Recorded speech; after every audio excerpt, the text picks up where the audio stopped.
people, and you've got to get people getting pushy. Hear, hear.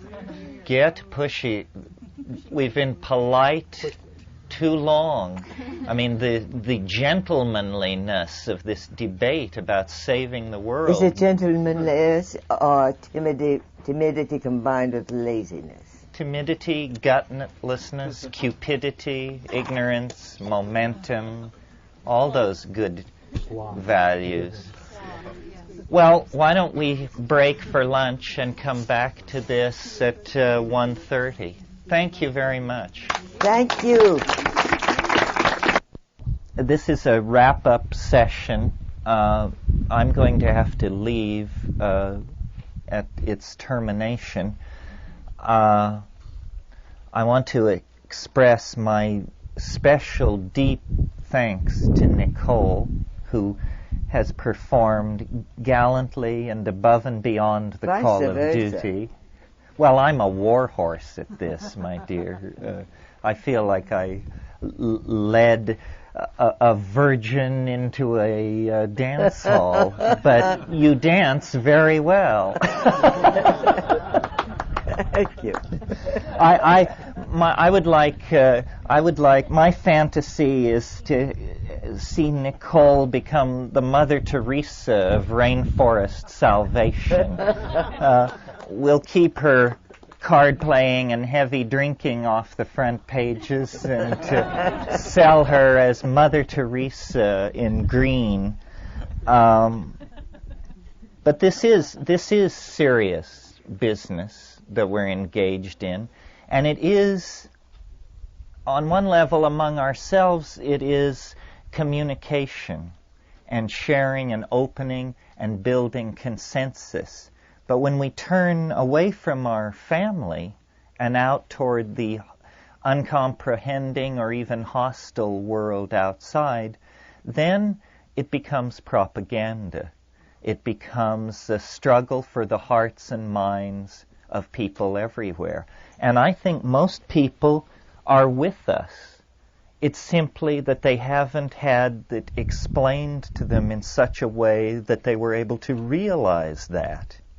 In other words, we're not out to convert anybody to anything. We're out to help people discover that they agreed with this point of view all along. It has to be so because, after all, we stand for something fairly simple and unambiguous. Life, survival, continuity, caring, relationship, feeling, joy. Who's going to vote against this if it's properly explained to them? So I view these things as consciousness-raising sessions in the old style, and hope that you will see it as more than even privately inspiring entertainment, but that you will go out and get these points of view to people, get these attitudes out, not unto the greater glory of Terence McKenna or Nicole Maxwell or the Ojai Foundation, but because this needs to be said. It needs to be empowered. The first step towards solving any problem is an awareness that the problem exists. Now, we're all very tired of that because we've been suffering and agonizing over the problem of a dying Earth, some of us for years. Nevertheless, the astonishing news is some folks haven't heard or have only heard recently. And it's very important not to panic them or alarm them, but to inspire them and motivate them and bring them into the project of reclaiming the Earth. I mean, this is our legacy. This is our birthright. It is the legacy and birthright of our unborn children. And, you know, there maybe there is, but I don't know it. Rich as Greek is, there isn't a word for being so perverse that you devour your own children. The Manaids, the women possessed of Dionysic frenzy, what was always put against them was that they devoured their own children. This is a propaganda image that to be smeared with this is to be tainted very deeply. Well, it is literally true that we are guilty of a crime which the ancients could barely conceive. We are looting the planet for our pleasure. Our condominiums, speedboats, and electronic gadgetry is literally part of the legacy of our children. What kind of people comprise the larger society in which we are embedded that they would do a thing like that? It's a crime beyond war. War, you simply slaughter all the fools who volunteer for it and all the fools who stand around and watch. But to destroy the potential of a future for our children is a crime that boggles the mind. And this is the final stage of the dominator metaphor. When I picked up the New York Times a year ago and read that the United States State Department was advocating the spraying of aerial herbicides over the Waijaga Basin to eradicate coca, to me it felt like a turning point, comparable to the assassination of John Kennedy or Pearl Harbor. It was so clearly perverse, so clearly directed against itself. The contradictions become so odious that at a certain point, people of moral dignity feel they have no option left except to somehow throw themselves on the cogs of the machinery to try and halt it from carrying out the program of Moloch, the program of self-devourment that we have set in motion. Now, if ever there was a moment to talk to your neighbors, clarify your own thinking, support organizations that are trying to make a difference, now is the time. And we can make a difference. And I know you have heard that, and it's a cliche, and there's a tendency not to believe it. I'd been here, Botanical Dimensions was fairly narrowly focused until a couple of years ago on saving shamanic hallucinogens. Then, really through Kat's process, the need was felt to encompass this whole problem of destruction of the warm tropics. So I began writing letters to the UN and the IMF and the World Bank and all of these people, expecting to find a vast, well-funded edifice of typing pools and computer networks and people doing something. I discovered that very little is going on. We have advanced a long, long way down this path on yak alone. There is not somewhere vast organizations toiling to contact every Brazilian politician and put the twist on him, toiling to contact every American corporation that is contributing to this atrocity and threatening them with stock sell-offs, boycotts, and whatever. All the obvious things that you may think are being done, you may then dismiss by saying, well, I'm sure I shouldn't do that. Surely somewhere a staff of 50 is working on that problem. Well, when you look into it, you discover it is not happening. If any one of you has moderate or great wealth and have decided not to pitch in with saving the rainforest because you think a lot of people are working in that field already, forget it. The number of people waving their arms about it is legion. The number of people who are actually attempting to halt it is countable on the fingers of two hands.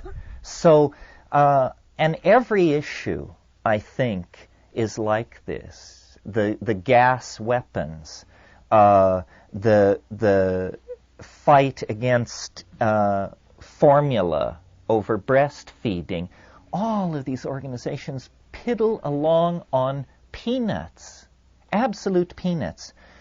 If someone were to give me or the Ojai Foundation $1 million and say, do your good work, word would get out of the phenomenal generosity of this person. Imagine $1 million. Did you know that the standard issue Air Force fighter plane costs $120 million? One. And they line these things up on the runways of various airfields 120 deep.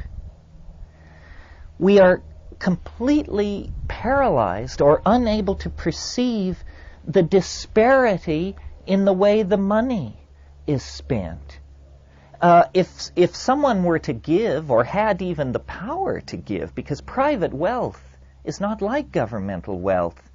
If you're a private person and you control a fortune of $500 million, you are among the 1,000 richest people in the world. If you're a government with a budget of $500 million, you have your hand in everybody's pocket around the world because you're a beggar. If someone were to give to the New Age the price of one fighter plane, and half the governments in the world have dozens of these things, that $120 million would write a ticket to rebirth for every center in the state. All the movies, films, pilgrimages, conferences, conscience-raising, experimental programs of fringe scientific research, all of that would be prosecuted to a glorious end. The amazing thing is, we who have no money have all the ideas. If the cost of one fighter plane were spent on the promotion of ideas to save the world would probably advance 50% closer to its own salvation. So what is the matter with us? Why are we so perverse? What is it that drives the inertia of these dominator systems? Because we're not asking for half the military budget, not even close, and yet we're not being cut any slack at all. And it doesn't make any sense. People love to talk about the new freedom in the Soviet Union and how exhilarating it must be. My hope for the Soviet Union is that they shame us with the level of their freedom of discourse and their ability to look their past in the face and reassess where they are going. So this is not a plea for $1 million. This is a plea for consideration of the perverseness of the way we set our priorities. The world can be saved. It's simply a matter of diverting, I would say, 5% of GNP to do it. Well, only a terminally psychopathic person would refuse to divert 5% of their energy flow toward their own salvation. If we can't get our act together to do that, I think the calm and cool judgment of Gaia Almighty is, who needed such clowns? I'll hang out with the octopi, the dolphins, the butterflies, and the termite nests. I don't need this headache. I don't need acid rain. I don't need strontium in the environment. I don't need extraction of petroleum products and tons of junk in orbit in order to foster what? Shakespeare? There hasn't been a Shakespeare for 500 years. These clowns aren't producing anything. H-bombs don't make it in the Gaian scale of values. So the point here is tremendously perverse misdirection of resources, a tremendous patience with institutions that have proven that they are either ineffective or actually the enemy. Institutions like the Brazilian government, large pharmaceutical companies, capitalism, so forth and so on. Why are we so patient when our world, our children's world, the world of all future life on earth hangs in the balance? I think that the time is really coming when people are going to have to stand up and be counted. And I hope when you will leave here this afternoon that you will feel that our group experience has given you permission to come out of the environmental closet, the psychedelic closet, the caring for the fate of the human family closet, because all of these things are either dismissed as perverse, dangerous, or airheaded. And obviously, they are not. This is the most serious business that we could be about. This is what we were born to do. It must be, because if this is not what we were born to do, then what we were born to do is witness the death of the only living world we know. And I, for one, am not ready to stand mute witness to that kind of an atrocity.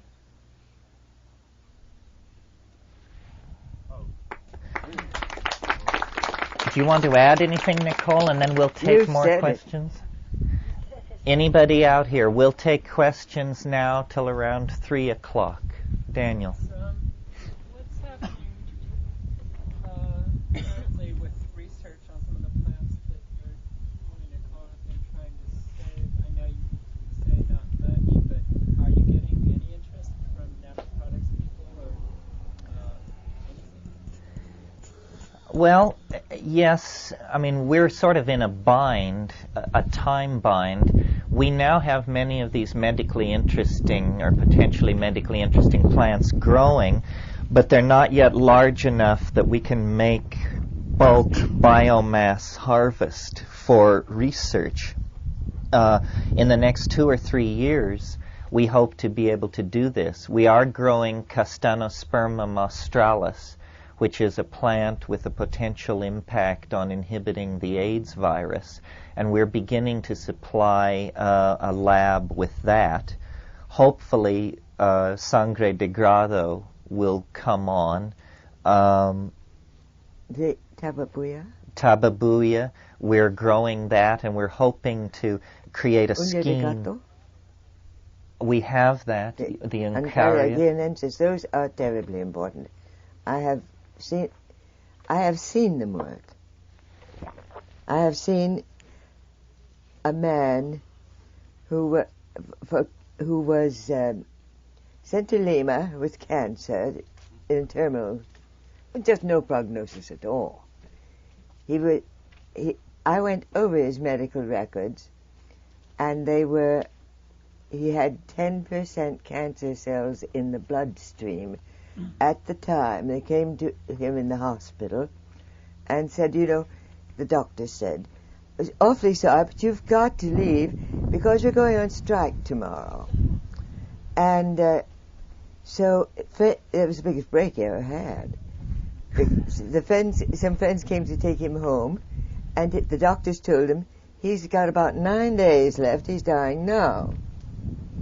They took him home, they started him on this uña de gato, and a few other things. The other things were he had a cystitis, and generalized septicemia as well. And in 2 weeks he was walking around. The strike lasted 31 days, and the doctors were absolutely floored. They didn't believe he was the same person.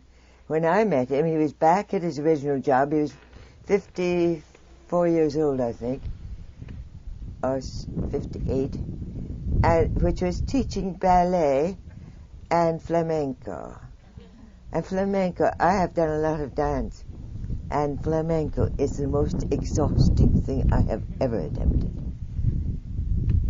And I've known him now for 10 years or so, and he's still fine. I took the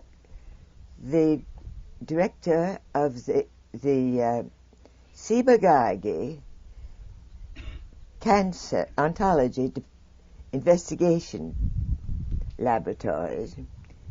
He came over from Basel to visit his daughter, who's a friend of mine in Peru.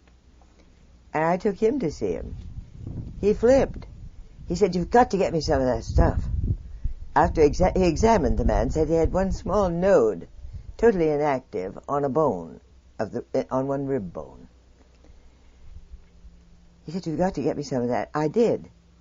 I knew where to buy it in Lima, and bought him a good quantity. And he took it with him. He said, "I'm going to start research on this immediately." Then he had the nerve to write me and say, "You must never tell anybody about this." They hadn't even paid me for what I put out for the stuff I bought them. And I didn't ask them to. And I haven't heard from him since. And that is what I consider one well-established case with proper evidence. It is one of many I have run into who have told me about it, but I have not personally read their medical records from a cancer institute. And with things like that, are we going to let this all be destroyed? Are we going to just say, "Well, you know, that was one case," and of course it isn't one case, there are many. Aren't we going to insist on some real investigation in a public way so that everybody knows what happens, and the results are not kept privately for one organization? That's murdering people. Because to keep that information secret, I think, would be a sort of mass murder.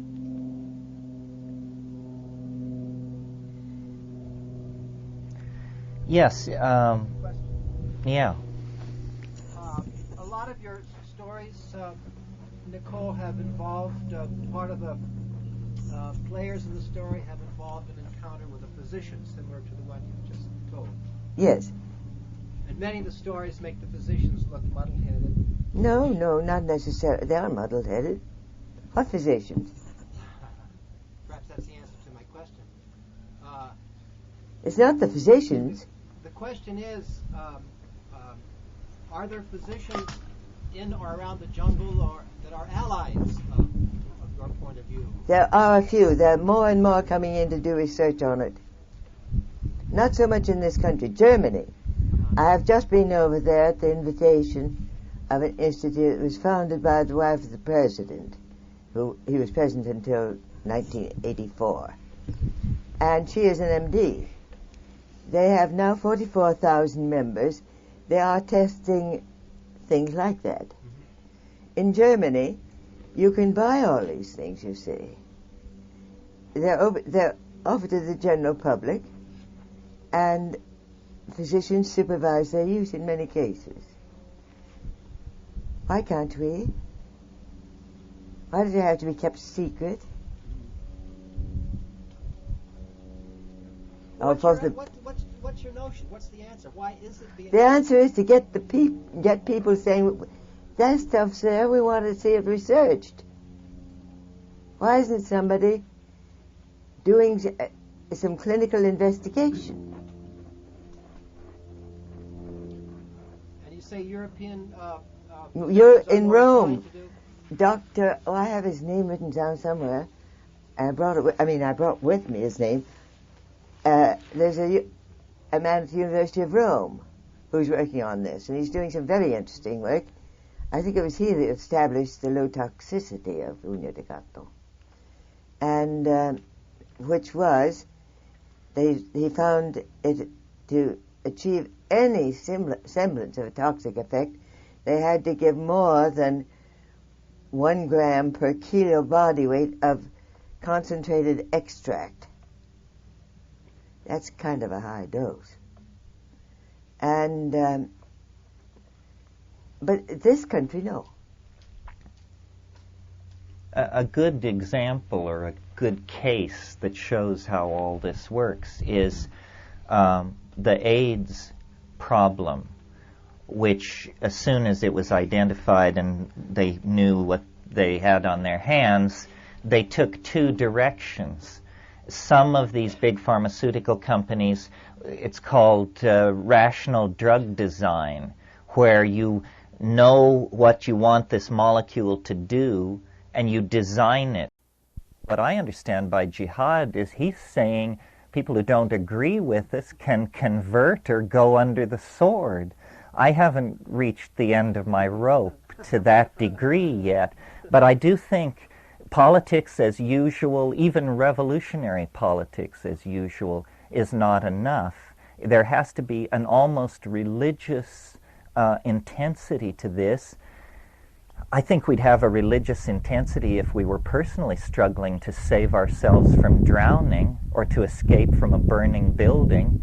And we are drowning, and we are in a burning building. So I think we need to rise to that level of adrenal focus and single-minded intensity.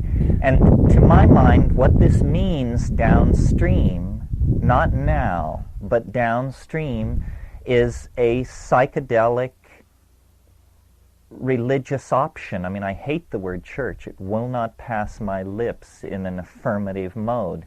But a psychedelic community where the periphery is political interaction with the rest of society, but the centerpiece has to be the boundary-dissolving sense of communal collectivity and common caring that typified tribal peoples in the archaic time. There's no other way out. Maybe this way won't work. It won't work unless we try it. But I don't see anybody with an alternative plan.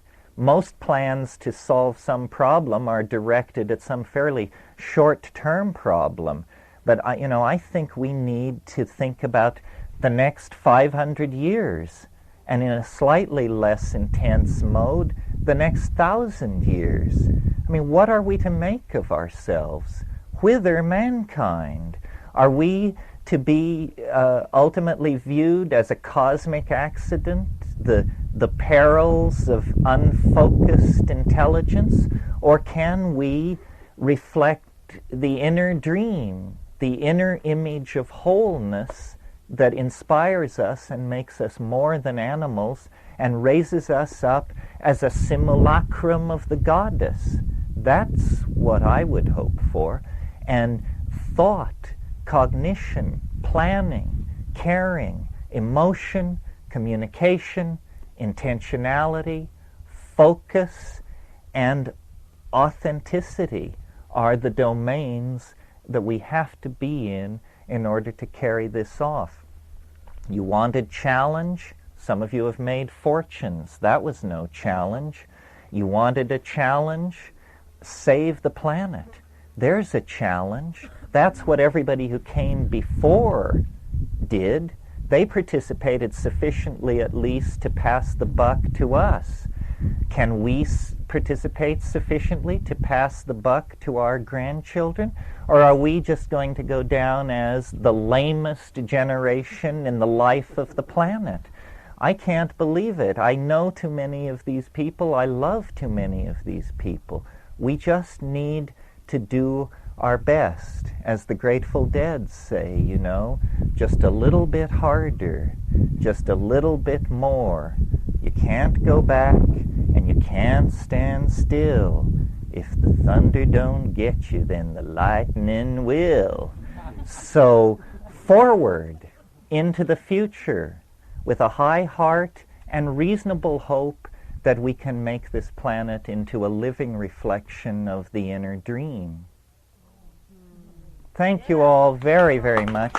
Thank you, Nicole, very, very much. Well, I'm peculiarly useless in this sort of discussion because I have not been in this country enough to know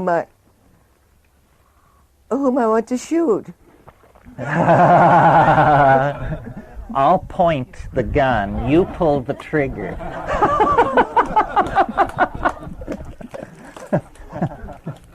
I don't know the tactics nor the people to approach. That hasn't been my business. I'm a retriever. Well, and you're a wonderful icon. God forbid that any of us should ever be nothing more than an icon, but it's a throwaway. But that implies a totally motionless object.